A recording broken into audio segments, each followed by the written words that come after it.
Electronic vocational. ਅੱਜ ਦੀ ਇਸ video 'ਚ ਆਪਾਂ ਟੌਪਿਕ ਕਰਾਂਗੇ ਕੈਥੋਡ ਰੇ ਟਿਊਬ। ਆਪਾਂ ਇੱਕ ਟੌਪਿਕ ਕੀਤਾ ਸੀਗਾ ਸੀਆਰਓ ਦੀ। ਮੈਂ ਤੁਹਾਨੂੰ ਦੱਸਿਆ ਸੀ ਵੀ ਜਿਹੜੀ ਸਕਰੀਨ ਹੈ ਉਸਨੂੰ ਸੀਆਰਟੀ ਕਿਹਾ ਜਾਂਦਾ ਹੈ। ਸੀਆਰਟੀ ਨੂੰ ਸੀਆਰਓ ਦਾ ਹਾਰਟ ਵੀ ਕਿਹਾ ਜਾਂਦਾ ਹੈ ਕਿਉਂਕਿ ਉਸ ਤੇ ਜਿੰਨੀ ਵੀ ਆਪਾਂ ਵੇਵਫਾਰਮਸ ਨੂੰ ਦੇਖਦੇ ਆ ਉਹ ਸਾਨੂੰ CRT ਕਰਕੇ ਹੀ ਦਿਖਾਈ ਦਿੰਦੀਆਂ ਨੇ। CRT ਇੱਕ ਸਕਰੀਨ ਹੁੰਦੀ ਹੈ ਜਿਹੜੀ ਬਹੁਤ ਸਾਰੇ ਇਕਵਿਪਮੈਂਟ 'ਚ ਲੱਗੀ ਹੁੰਦੀ ਹੈ। ਇਸ ਦੀ ਈਜ਼ੀ ਐਗਜ਼ਾਮਪਲ ਹੈ ਜਿੱਦਾਂ ਕਿ ਸਾਡੀ ਟੀਵੀ ਦੀ ਸਕਰੀਨ, ਸਾਡੇ ਫੋਨ ਦੀ ਸਕਰੀਨ, ਕੋਈ ਵੀ ਸਾਡਾ ਇਲੈਕਟ੍ਰੋਨਿਕ ਦਾ ਡਿਵਾਈਸ ਜਿਹਦੇ ਤੇ ਸਕਰੀਨ ਲੱਗੀ ਹੁੰਦੀ ਹੈ ਐਕਚੁਅਲ ਦੇ ਵਿੱਚ ਉਹ CRT ਕਹਿਲਾਉਂਦੀ ਹੈ। ਕੈਥੋਡ ਤੋਂ ਜਿਹੜੀਆਂ ਰੇਜ਼ ਨਿਕਲਦੀਆਂ ਨੇ ਉਹਦੇ ਤੇ ਉਹ ਟਿਊਬ ਕੰਮ ਕਰਦੀ ਹੈ, ਇਸੇ ਲਈ ਇਸ ਦਾ ਨਾਮ ਹੈ ਕੈਥੋਡ ਰੇ ਟਿਊਬ। ਆਪਾਂ ਇਸਦੀ ਕੰਸਟਰਕਸ਼ਨ ਕਰਾਂਗੇ।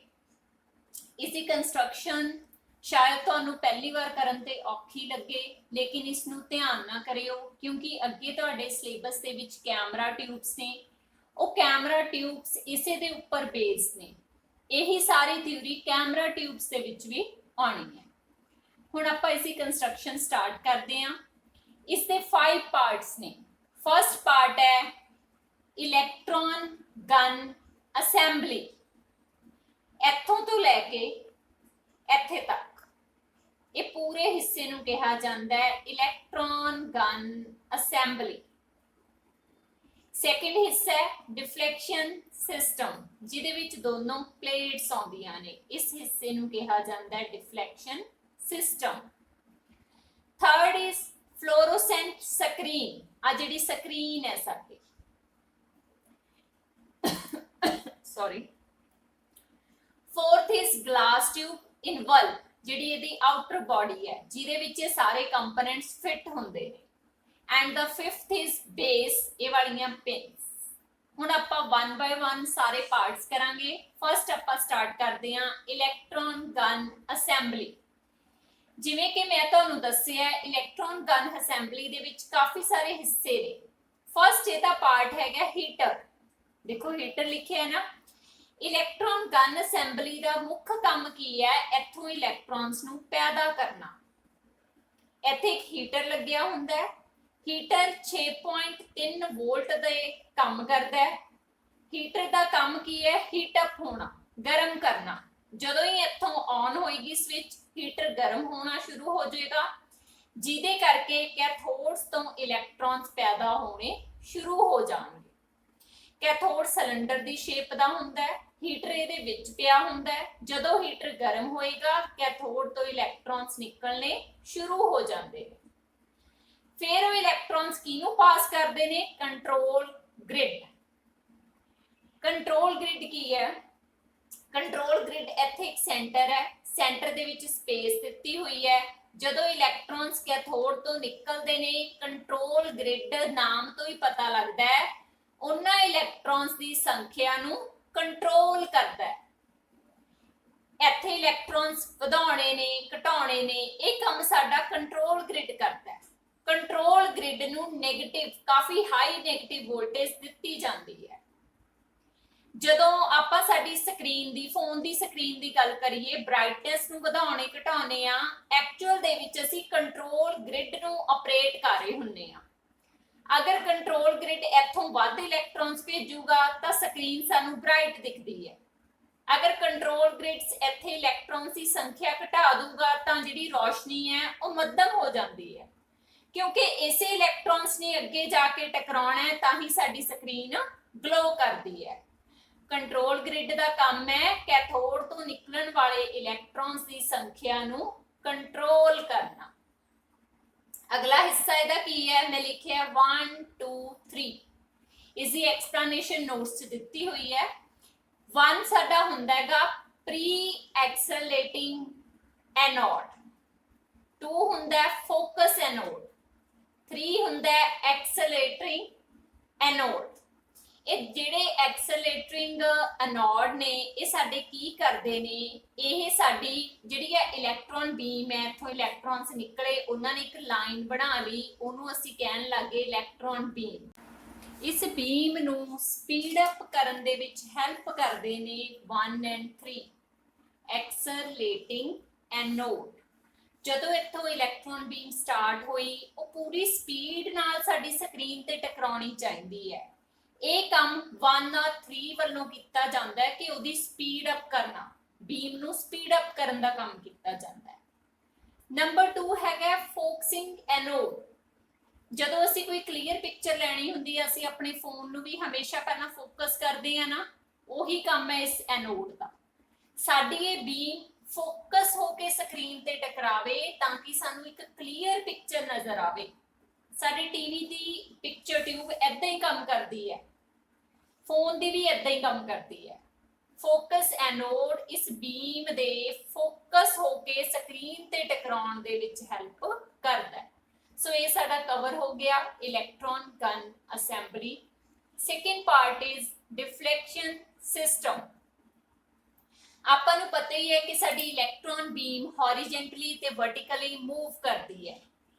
ਇਸ ਕੰਮ ਦੇ ਲਈ ਦੋ ਪਲੇਟਸ ਹੁੰਦੀਆਂ ਨੇ, ਵਰਟੀਕਲ ਪਲੇਟ, ਹੌਰੀਜ਼ੌਂਟਲ ਪਲੇਟ। ਇਹਨਾਂ ਨੂੰ ਐਕਸ ਪਲੇਟ ਜਾਂ ਵਾਈ ਪਲੇਟ ਵੀ ਬੋਲਿਆ ਜਾਂਦਾ ਹੈ। ਬੀਮ ਇਸ ਤੋਂ ਬਾਅਦ ਡਿਫਲੈਕਸ਼ਨ ਸਿਸਟਮ ਨੂੰ ਪਾਸ ਕਰੂਗੀ, ਇਹ ਦੋਨਾਂ ਪਲੇਟਸ ਨੂੰ ਸਿਗਨਲ ਮਿਲੂਗਾ। ਇਸ ਪਲੇਟਸ ਦੇ ਕਰਕੇ ਹੀ ਸਾਡੀ ਬੀਮ ਸੱਜੇ ਤੋਂ ਖੱਬੇ ਜਾਂ ਉੱਪਰ ਤੋਂ ਨੀਚੇ ਤੱਕ ਪੂਰੀ ਸਕਰੀਨ ਨੂੰ ਸਕੈਨ ਕਰਦੀ ਹੈ। ਸਕੈਨਿੰਗ ਦੇ ਵਿੱਚ ਇਹ ਹੈਲਪ ਕਰਦੀਆਂ ਨੇ। Right to left horizontal plate ਕਰਕੇ, top to bottom vertical plate ਕਰਕੇ। Next is fluorescent screen.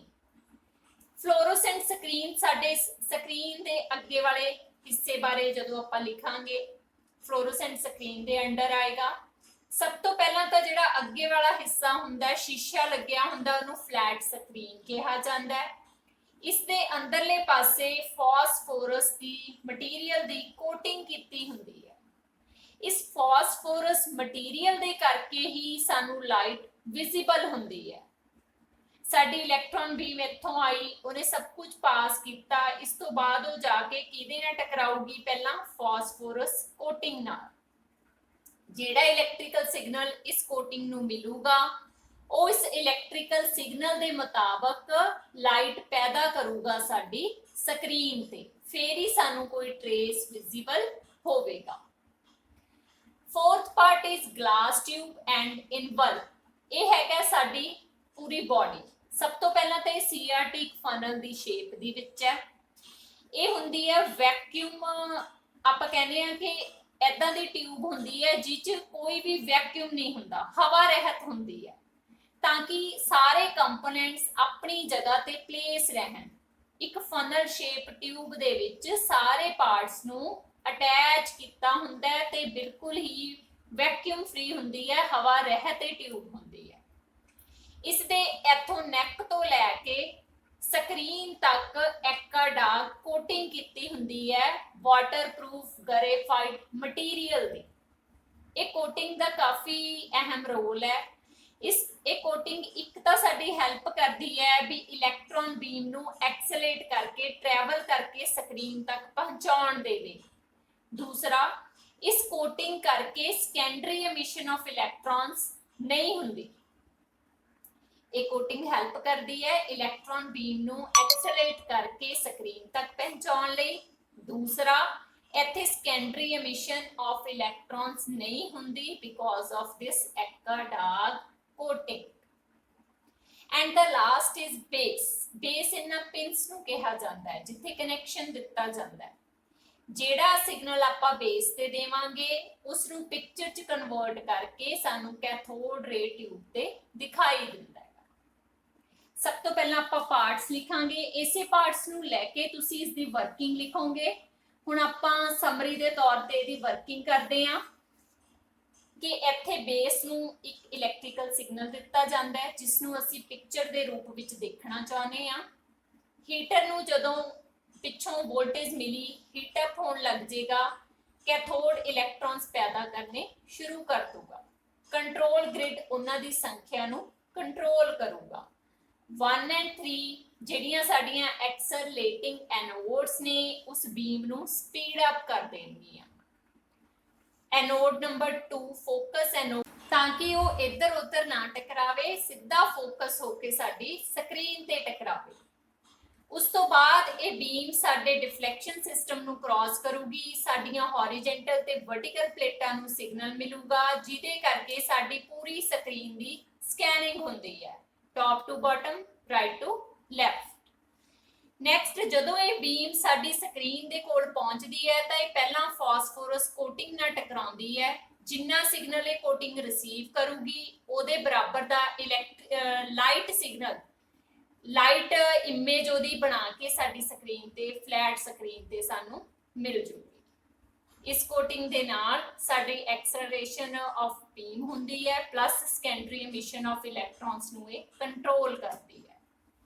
ਸੋ ਇਹ ਸੀ ਸਾਡਾ ਟੌਪਿਕ ਕੈਥੋਡ ਰੇ ਟਿਊਬ। ਨੈਕਸਟ ਵੀਡੀਓ 'ਚ ਕਰਦੇ ਹਾਂ ਨੈਕਸਟ ਟੌਪਿਕ। Thank you.